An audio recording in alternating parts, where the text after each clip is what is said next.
교회 공동체와 이 민족의 진정한 소망이 무엇일까? 진정한 소망은 어디에 있는가?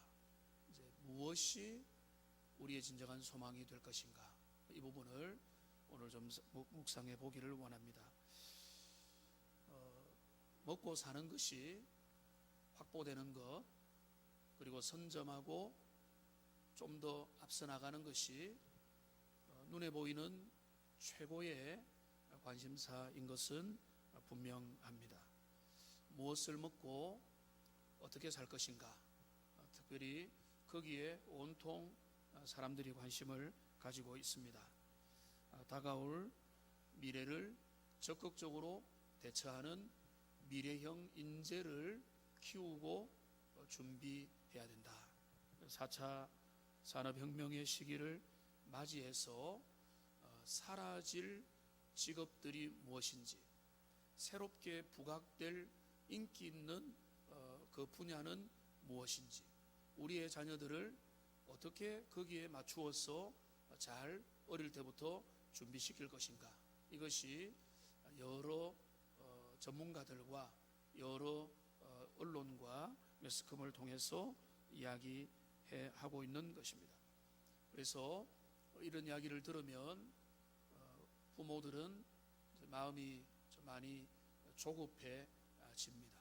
우리의 자녀들이 미래를 어떻게 헤쳐나갈 것인가, 이런 생각과 우리의 아이들에게 경쟁력 있는 미래를 던져줘야 되는데 그것을 위해서 무엇을 할 수 있을까, 이런 생각을 하게 됩니다.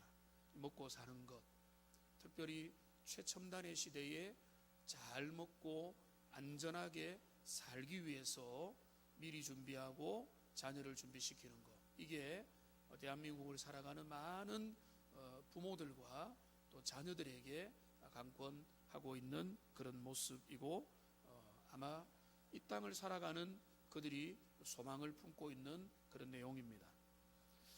우리 시대에 또 많은 어른들의 소망은 무엇입니까? 그들의 노후가 안전하고 아주 건강한 노후가 되기를 바라는 소망이 점점 커져가고 있습니다. 노후의 건강 문제, 노후를 생활을 지탱해 줄 노후 보장의 문제, 그래서 길어진 이 노후를 어떻게 살아내야 될 것인가 라고 하는 이 부분에 실로 많은 사람들이 많은 관심을 가지고 살아가고 있습니다. 제가 말씀드렸던 자녀들의 미래를 미리 준비시키고, 그리고 급변하는 4차 산업혁명의 시대 속에서 거기에 걸맞는 사람으로 재조직이 되는 것, 그리고 이 100세 시대에 우리의 50대 60대를 넘어서도 안전하고 건강한 노후를 사는 것, 이것이 대한민국을 살아가는 많은 사람들의 대부분의 관심사가 되고, 거기에 마음을 집중하고 거기에 자녀를 교육하고 거기에 시간을 쓰고 물질을 쓰고 거기에 맞추어서 달려가고 있는 것 같습니다. 그러나 우리가 성경을 통해서 볼 때 우리 인생의 진짜 소망이 무엇인가, 우리의 자녀들의 미래 대비는 무엇이 되어야 되느냐, 그리고 어른으로 이제 노년기를 접어들고 장년기를 지나서 이제는 인생의 남은 날이 더 짧은 인생에게 진정한 소망은 무엇인가 라고 물어볼 때에 우리는 답을 알고 있죠. 이 땅에서 잘 먹고 잘 사는 것, 남들보다 잘 준비되어서 좀 더 앞서가는 것, 안정적인 직장과 일자리를 보존하는 것, 그것이 우리 인생의 진정한 소망이 될 수는 없다. 우리의 삶을 조금은 안전하게 하고 그래도 다급한 마음을 우리에게 사라지게는 하지만은 성경은 그것을 우리의 진정한 소망이라고 가르치지 않는 것입니다. 우리 민족의 소망이 어디 있느냐, 우리 교회의 소망이 어디 있느냐, 우리 가정의 소망이 어디 있느냐, 내 인생의 소망이 어디 있느냐, 오늘 좀 그 부분에 대해서 짧은 성경의 본문이지만 이 본문을 통해서 우리가 다시 한번 더 도전받고 우리의 삶을 재조정하고 결단하는 그런 시간이 있으면 좋겠습니다. 오늘 18절의 말씀을 찬찬히 다시 한번 더 읽어보면 좋겠는데요. 여러분 한번 읽어보겠습니다. 묵시가 없으면 백성이 방자히 행하거니와 율법을 지키는 자는 복이 있느니라. 여기 보면 묵시가 없으면 백성이 방자히 행한다라고 말하고 있습니다. 좀 쉬운 것부터 먼저 설명을 하면 방자히 행한다라고 하는 말은 제멋대로 행동한다, 곱비 풀린 망아지라고 생각하면 되겠습니다. 야생 동물이 곱비가 이렇게 채어 있지 않아서 제멋대로 움직이는 것, 그게 바로 뭔가 하면 방자히 행하는 겁니다. 요즘에 많은 사람들은 그것을 원하고 있습니다.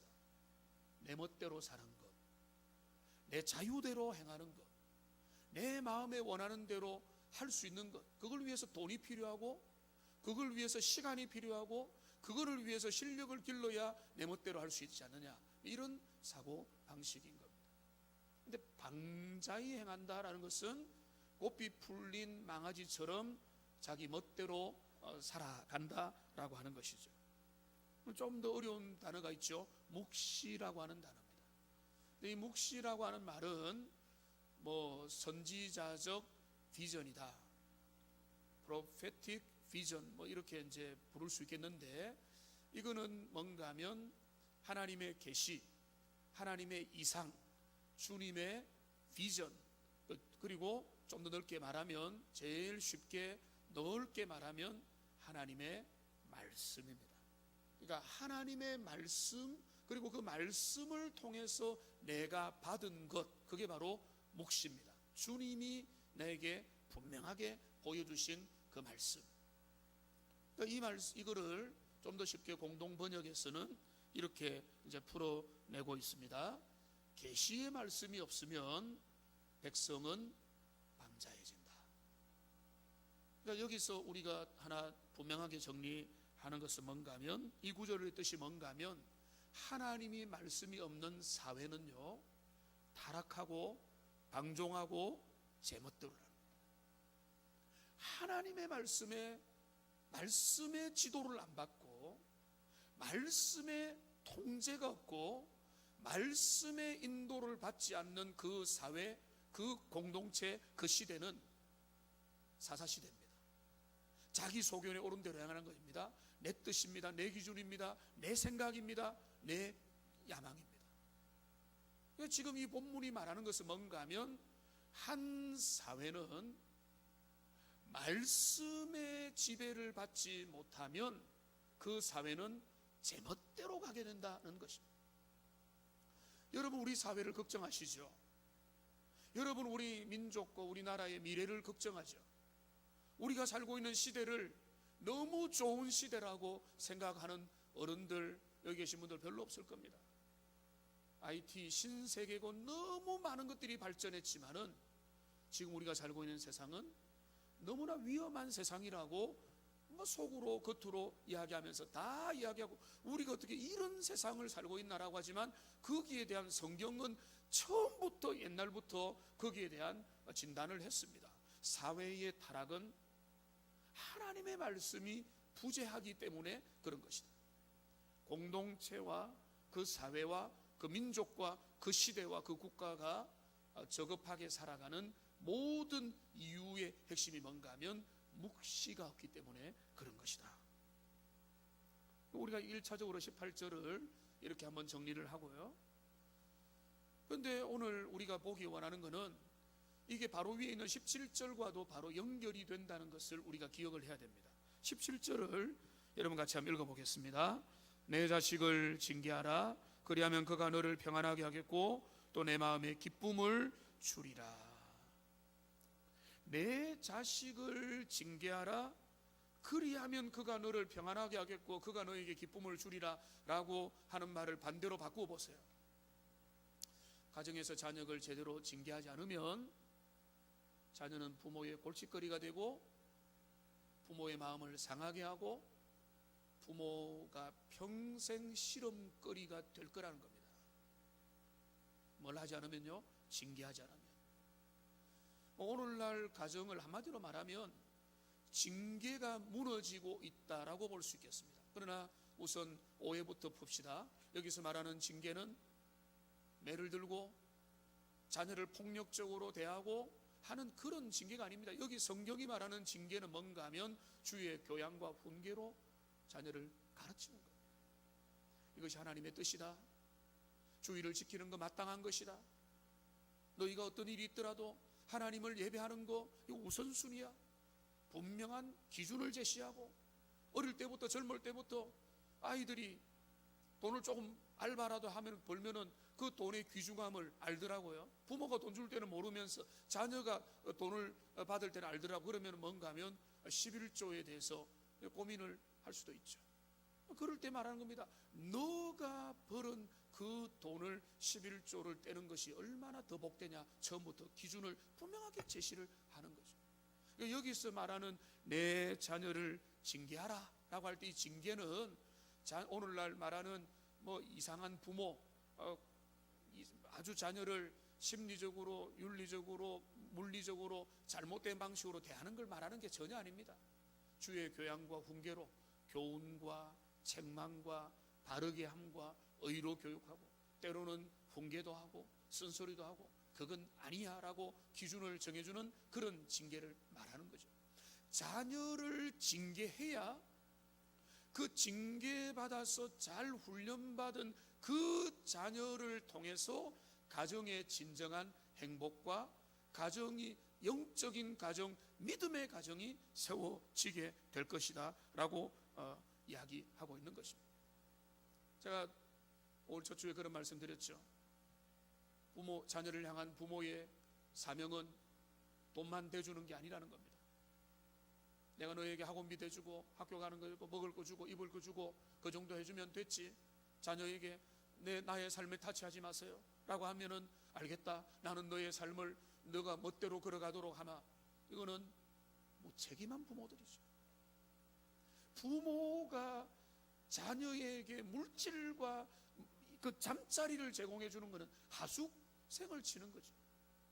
그러니까 주님이 우리에게 말하는 겁니다. 그 가정의 소망은 부모가 자녀를 사랑과 신앙과 기도의 눈물로 그 무릎으로 자녀를 끌어안고 자녀의 모든 상황, 자녀가 잘 자라면 감사하고 자녀가 진통을 겪고 힘들어하면 함께 아파하면서 그러나 그 자녀를 향한 훈계와 책망을 포기하지 않을 때 그 가정의 미래가 소망이 있고 그렇게 자라난 자녀가 어느 순간에 하나님 앞에서 믿음을 깨닫고 은혜를 깨닫고 그 자녀가 내 부모를 평안하게 할 것이고 기쁘게 할 것이고 철들은 자녀는 그 믿음의 그 가업을 아름답게 신앙의 유산을 이어가게 될 것이다 라고 성경은 분명히 우리에게 말해주고 있는 것입니다. 여기 두 가지가 깊이 연결되어 있다고 보는 것이죠. 오늘 이 두 구절을 같이 읽은 것입니다. 가정에서 자녀가 징계받지 않고 훈련받지 않을 때 가정이 무너지고 18절은 뭡니까? 그 사회의 일원인 백성들이 묵시를 받지 않을 때 그 사회가 무너져서 제멋대로 사는 사회. 여러분 좀 과장해서 말하면 우리 사회가 그런 사회 아닙니까? 질서도 없고 기준도 없고 윤리도 없고 통제도 없고 자기 소견에 옳은 대로 행하는 세상에서 우리는 살아가는 겁니다. 그리고 법으로도 남에게 적극적인 피해를 주지 않는 한 자기 소견에 옳은 일이 있고 집안에서 뭘 하든 어떤 일을 하든 어떤 범죄를 하든 들키지 않는 한 제재받지 않고 심판받지 않는 그런 무한정의 자유를 얻고 있지만 하나님의 눈으로 볼 때는 더 문제가 많은 세상을 향해서 지금 우리 사회는 끊임없이 걸어가고 있는 그런 세상이다라는 것입니다. 그러니까 지금 우리가 주님 앞에서 봐야 될 진정한 소망은 거꾸로 보면 무엇입니까? 정말로 이 시대에 여러분 개인과 여러분의 가정과 우리의 민족과 이 나라와 우리의 공동체의 진짜 소망은요, 프로그램에 있는 것이 아닙니다. 우리의 진정한 소망은 뭔가 하면 우리의 자녀들이 믿음으로 양육되고 하나님의 백성들이 주님의 말씀을 들으면서 거기에 귀를 기울인 것. 그러니까 여기 두 개가 다 뭐에 연결이 되는가 하면, 제가 이 본문을 묵상하다가 딱 잡은 이유가 있습니다. 이 모든 것들을 관통하는 코드는 주의 말씀입니다. 가정에서 자녀를 징계할 때 매로 징계하는 거 아니라 그 징계의 내용과 그 징계의 핵심이 뭔가 하면 하나님의 말씀이잖아요. 주님이 진짜 원하는 삶을 향해서 자녀를 이끌고 다스리고 권면하는 것, 하나님의 뜻, 주님의 기준, 그리고 그 백성들에게 가르치는 18절의 삶도 묵시라고 하는 게 바로 주님의 말씀이지 않습니까? 하나님의 말씀. 그러니까 하나님의 말씀이 가정에서 영향력이 없으면, 주님의 말씀이 교회 가운데 영향력이 없으면, 우리의 삶에 주님의 말씀이 내 삶을 온전히 다스리지 않으면 우리의 삶은 무너질 수밖에 없는 것이고, 우리의 삶은 주님 앞에 제대로 살아갈 수 없는 것이다. 오늘 이것이 주님이 우리에게 말하고 있는 진정한 중심인 것입니다. 개인이든 가정이든 교회 공동체든 이 시대든 어떤 그 시대의 모습이라도 하나님의 말씀 앞에 매여 있지 않으면 그 개인과 그 공동체와 그 삶은 무너져 내려갈 수밖에 없다. 여러분, 이 말씀을 여러분 각자가 다 받으시고 이 말씀 앞에서 다시 한 번 더 주님의 말씀 중심의 여러분의 인생을 새롭게 결단하는 여러분 모두가 되시기를 주님의 이름으로 축복합니다. 이 말씀 중심의 삶, 여러분 그것이 여러분 마음에 스스로 점수를 매긴다면 어느 정도입니까? 나는 다른 것은 몰라도 하나님의 말씀이 내 삶의 중심입니다. 여러분 이사야 40장 8절 말씀 잘 아시죠? 같이 한번 읽어보겠습니다. 푸른 마르고 꽃은 시드나 우리 하나님의 말씀은 영원히 서리라 하라 라고 하나님께서 이사야를 통해서 알려주십니다. 푸른 마르고 꽃은 시든다. 풀과 꽃, 이것은 풀과 꽃들의 풀과 꽃을 말하는 게 아니라 우리 인생을 말하는 겁니다. 우리가 경영하는 것을 말하는 겁니다. 자녀 교육, 우리의 인생의 미래 준비, 우리의 삶의 직업 교육과 이 땅에서 준비하는 모든 것들, 그것이 영원한 같지만은 절대로 영원하지 않고 그것도 다 때가 지나는 겁니다. 들의 풀과 같이 그 풀에 피는 들의 꽃에 아침에 피었다가 지어버리는 그 정점에서 지나가는 것처럼 우리의 삶의 모든 것도 그러한 것인데, 그러나 하나님의 말씀은 영원히 서리라고 하는데 그 말씀이 오늘 내 안에 있느냐가 중요한 겁니다. 여기 묵시라는 것은 여기에 있는 말씀이 아니라 내게 있는 말씀이라. 그 하나님의 기록된 말씀이 내 영혼을 지배하고 내 삶을 지배하고 우리의 자녀의 선택을 좌우하고 우리가 중요한 결정을 할 때마다 주님의 말씀 기준으로 좌우하느냐, 그게 우리의 소망이고 우리 가정의 소망이고, 아무리 자녀가 세상에서 잘 나가도 그 자녀가 주님의 말씀 가운데 두려워하지 않는 자녀라면 부모는 걱정에 마땅한 것이고 그 자녀를 향해서 진짜 기뻐하는 게 아니라 울어야 되는 겁니다. 자녀가 학교 성적이 잘 나오면 너무너무 잘해주고 칭찬하면서 자녀가 믿음 생활 잘하는 것에 대해서는 그만큼의 칭찬을 하는지, 아니면 반대로 자녀가 믿음 생활 좀 못해도 학교 성적 좋으면 봐주고 괜찮다라고 말하면, 여러분 잘못된 지시를 부모가 내리는 겁니다. 교회가 잘못된 지시를 내리는 겁니다.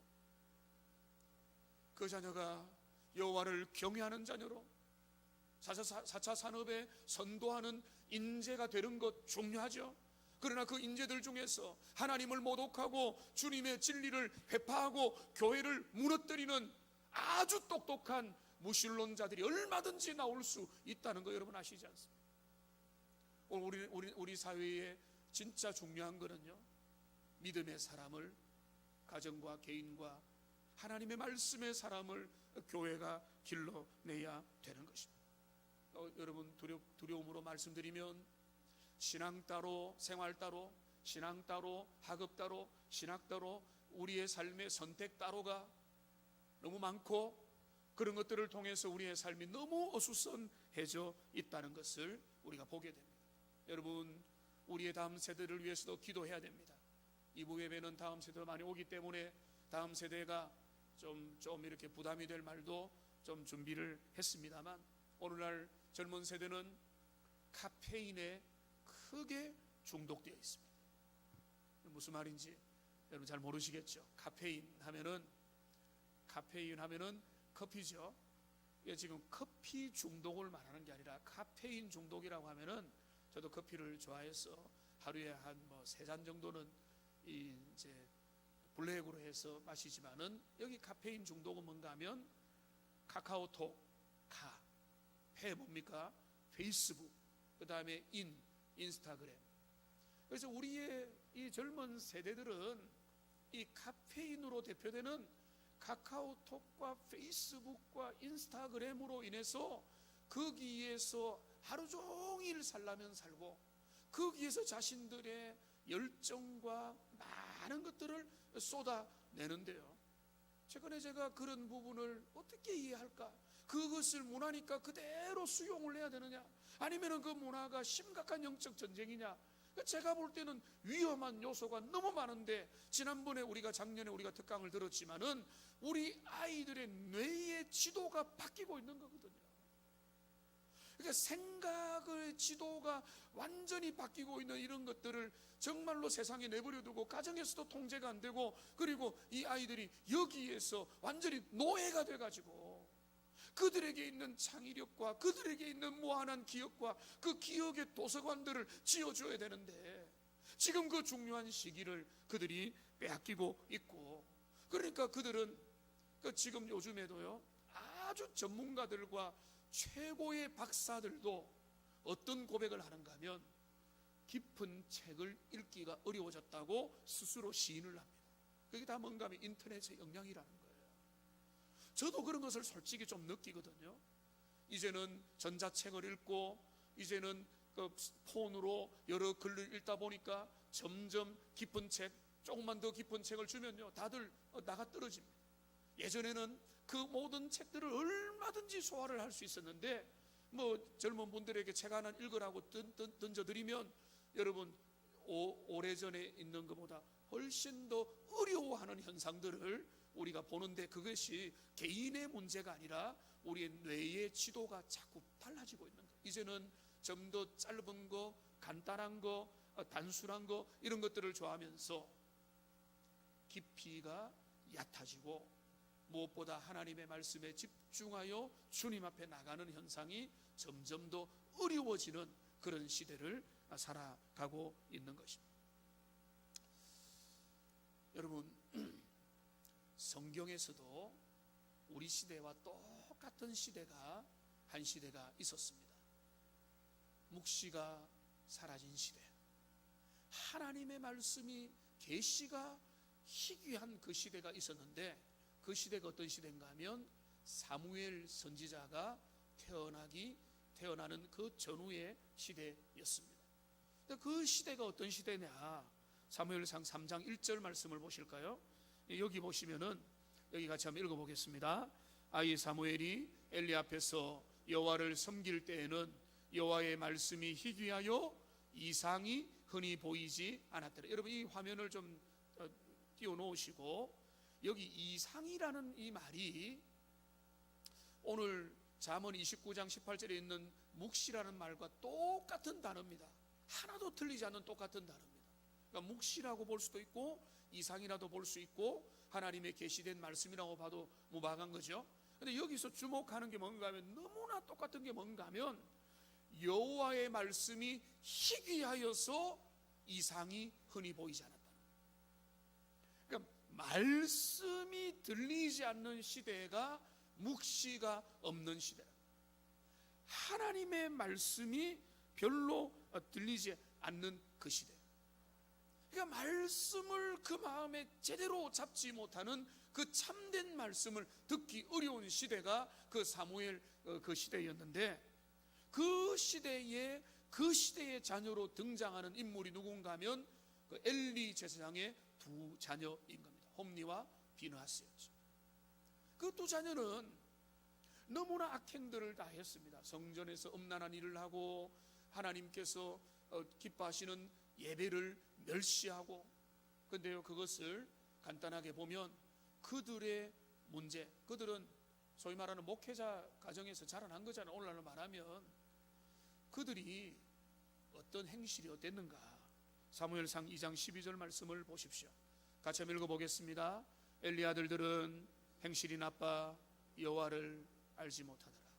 여기 보십시오. 행실이 나빠 여호와를 알지 못한다. 당연히 이거는 연결이 되는 겁니다. 여호와를 알지 못하면 행실이 나쁘게 되는 것이고, 행실이 나쁘면 하나님을 더 알 수 있는 기회들을 놓치게 되는 악순환이 계속되는 겁니다. 그 중심에 뭐가 있는가 하면 하나님의 말씀을 듣지 못한 겁니다. 근데 여러분 생각해 보십시오. 홈니와 비느하스처럼 하나님의 말씀을 더 많이 들을 기회가 누가 있었겠습니까? 그들은 아버지가 제사장이었습니다. 성전 중심의 삶이 그들에게 익숙했던 것입니다. 오늘날 저와 여러분들처럼, 여러분의 자녀들처럼 하나님의 말씀을 어릴 때부터 듣고, 주변에서 듣고, 주일학교에서 듣고, 선생님을 통해서 듣고, 부모님을 통해서 듣고 말씀이 들었습니다. 그러나 단 한 번도 그들은 인격적으로 그 말씀을 자기를 향한 말씀으로 받지 못했습니다. 그들은 그 말씀을 내 것으로 삼지 못했습니다. 귓전으로 올려버렸습니다. 어느 순간에 말씀이 시시해졌습니다. 말씀이 재미가 없습니다. 말씀의 능력과 말씀의 영향력과 말씀의 생명력을 그들은 모릅니다. 말씀을 들으면 지겹습니다. 말씀을 들으면 재미가 없습니다. 그 말씀의 생명력이 무엇인지, 말씀 앞에 내 인생이 달려있다는 것도 모릅니다. 그래서 그들이 자라면서 생각합니다. 설교는 따분한 것이고, 말씀은 재미없는 것이고, 하나님의 말씀은 뭐 중요하다고 하는데 나는 한 번도 중요한 것을 제대로 모르겠다. 그렇게 자라나 버린 것입니다. 엘리의 두 자녀는 그렇게 자라버리고 말았습니다. 그래서 그들은 여호와를 알지 못하고 행실이 나쁜 자녀로 그들은 하나님 앞에 멸망당하고 말한 것입니다.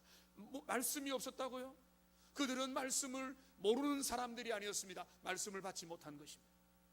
하나님의 말씀을 받지 못한 인생이 되어버리니까 그들은 망하고 꺼져버리는 것입니다. 그들은 어쩌면 그들의 핑계를 댈 것입니다. 환경이 그렇고, 여건이 이렇고, 이게 힘들었고, 저게 힘들었고, 저게 안 좋았다라고 말을 하겠지만은, 여러분, 그들이 핑계대지 못하는 게 있습니다. 그 시대의 사무엘은 어땠습니까? 그 시대의 한나는 어땠습니까? 한나는 그 참 부족한 제사장 엘리 제사장 속에서도 하나님을 경외하는 주님의 사람으로 살았을 뿐만 아니라, 그는 엘리를 원망하지도 않고 그의 삶 속에 여호와를 경외하는 마음을 지킬 뿐만 아니라, 이 한나의 자녀 사무엘은 하나님의 거룩한 자녀로 그 어려운 시대를 살아갔습니다. 믿음으로 살았던 것입니다. 환경을 탓하지 않습니다. 주변의 여건을 탓하지 않습니다. 저 제사장의 자녀들이 저렇게 엉망인데 내가 왜 이렇게 믿음으로 살아야 되느냐 원망하고 따지지도 않습니다. 하나님의 사람으로, 말씀의 사람으로, 묵시의 사람으로, 주님의 언약의 말씀을 붙들고 살아가는 사람으로 그의 삶을 살았던 겁니다. 차이는 뭡니까? 엘리의 두 아들은 말씀이 없었고, 사무엘은 어릴 때부터 주님의 말씀을 그 마음에 붙들고 살아갔던 것입니다. 저는 저와 여러분들이, 여러분의 자녀들이 그런 사무엘 같은 말씀의 사람이 되기를 주님의 이름으로 축복합니다. 그 말씀을 받고 살아가야 되죠. 누가 뭐래도 여호와를 경외하는 것, 내 인생의 모든 소중한 그 주님의 말씀, 그 말씀을 받으면 부족해도 사는 겁니다. 환경이 문제가 안 되는 겁니다. 조건이 문제가 안 되는 겁니다. 주님의 사람으로 믿음의 길을 걸어가게 되는 것입니다. 어른이 문제입니까? 아이가 문제입니까? 아이라서 문제입니까? 어른이기 때문에 문제가 없는 겁니까? 아이라도 어른이라도 여호와의 묵시가 없으면 방자에 행하게 될 수밖에 없는 것입니다. 아이라도 주의 말씀을 받으면 사무엘처럼 어릴 때부터 그 눈빛이 다르고 여호와가 함께 하시고 그의 삶에 동행하시고 그의 삶에 주님이 그를 사용하시는 반면에, 어른이라도 실력이 있더라도 어떤 자리에 있더라도 여호와께 사로잡히지 않고 믿음으로 주님 앞에 나가지 않으면 그의 인생은 방자히 행할 수밖에 없는 것입니다. 오늘 본문을 다시 보십시오. 17절 18절에 보면 징계하지 않으면 망한다. 18절에 묵시가 없으면 방자에 행한다만 있는 게 아닙니다. 복락이 있습니다.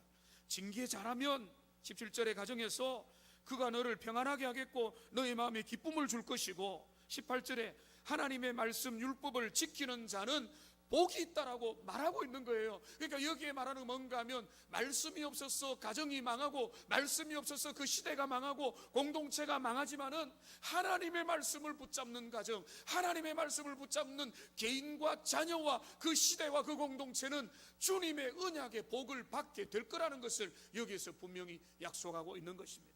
이런 가정, 이런 교회가 되기를 주님의 이름으로 축복합니다. 우리의 소망은 여기에 있는 거예요. 다른 데 있는 게 아닙니다. 여기에 심취하고 여기에 올인하고 여기에 마음을 두고 여기에 소망을 두면은 하나님이 기뻐하시고 우리의 삶이 단순하지만은 정말로 경쟁력 있는, 그리고 각자의 은사와 달란트만큼 잘 개발하고 하나님이 지혜 주시고 하나님이 판단력 주시고 하나님이 우리의 삶에 자신의 그 모든 가능성을 최고로 만들어 주시는 것입니다. 하나님의 말씀에 새롭게 창념하고 도전받으면서 믿음으로 나아가기를 주님의 이름으로 축복합니다. 여러분, 시편 119편 105절 말씀 제가 참 좋아하는 말씀인데요, 같이 한번 읽어보겠습니다. 주의 말씀은 내 발의 등이요 내 길의 빛이니이다. 제가 어느 날에 이렇게 해석을 했죠. 근데 그 해석이 참 마음에 듭니다. 제가 어떤 주석을 보게 한 게 아니라 묵상하는 가운데 이런 생각이 들던데, 내 발의 등이요 내 길의 빛이다. 이 구절을 한번 다시 보여주시면, 내 발의 등이다, 이거는 가까운 데를 비추는 것이다. 내 길의 빛이다, 이거는 내 길 멀리 중장기적인 것을 보게 하신다. 이렇게 볼 수 있다고 믿습니다. 그러니까 이거를 보면 뭔가 하면 주님의 말씀은 내 순간순간을 인도하게 만들어주시는, 지금 내 앞에 문제, 지금 내가 해야 될 선택의 문제, 지금 내 삶에 놓여있는 당면한 과제, 지금 내가 저 사람 만날 건가 말 건가, 내가 지금 어떤 선택을 할 거냐, 내가 지금 내 자녀에게 어떻게 할 것이냐, 내가 지금 어떤 길을 걸어갈 것이냐, 이사를 하고 말 것이냐, 중요한 선택에 내 길에 있는 그 단견의 문제, 내 눈앞에 있는 짧은 그에 대해서도 내 발의 등이요, 내 발 앞에 이렇게 등으로 비춰주고, 내 길의 빛이라는 것은 이 짧은 것뿐만 아니라 내가 걸어가는 인생길, 내가 지금 가는 그 행로, 내 여정, 수련회를 간다, 수련회 그 일정, 우리의 시간을 보낸다, 그 시간이 일정, 내가 지금 인턴으로 1년 2년을 보내야 된다면 1년 2년의 그 삶, 내 삶의 여러 가지 순간순간의 그 모든 그 조금 좀 더 넓은 길에 대해서도 주님이 방향과 그 큰 흐름에 대해서 우리 주님이 지시해 주실 것이다 라고 하는 것입니다. 여러분, 이제 말씀을 정리하겠습니다. 우리의 미래의 소망이 무엇입니까? 제가 영적인 리더로 주님이 앞에 부름을 받았기 때문에 성경적인 대답을 말씀드리고 있는 겁니다. 세상에 경제적으로 우리가 자립하는 것, 그래서 또 오늘날 급변하는 시대 속에 발맞추어서 미래형 인재가 되는 것, 그리고 우리가 노후를 잘 살고 이 땅에서 건강하게 사는 것, 그거를 필요 없다 하는 게 전혀 아니라 그 모든 것들의 기반이 되는 기초가 무엇이냐라고 할 때, 그 모든 것들의 기초는 우리가 읽었던 대로 여호와를 두려워하는 하나님의 말씀에 사로잡혀서 그 말씀의 인도를 받는 그 삶, 이게 기초가 되지 않으면 다른 모든 것들이 다 있어도 망하고 미끄러지고 실패하게 된다는 것입니다. 여러분, 성경은 그것을 끊임없이 우리에게 말합니다. 예레미야 26장 5절 말씀에 보면 내가 너희에게 나의 종 선지자들을 꾸준히 보내어서 그들의 말을 순종하라고 하였으나 너희는 순종하지 아니하였다. 이스라엘의 실패를 지적하는 말씀입니다. 여러분, 영적인 교회의 성공과 실패는요, 다른 게 아닙니다. 단순해져야 됩니다.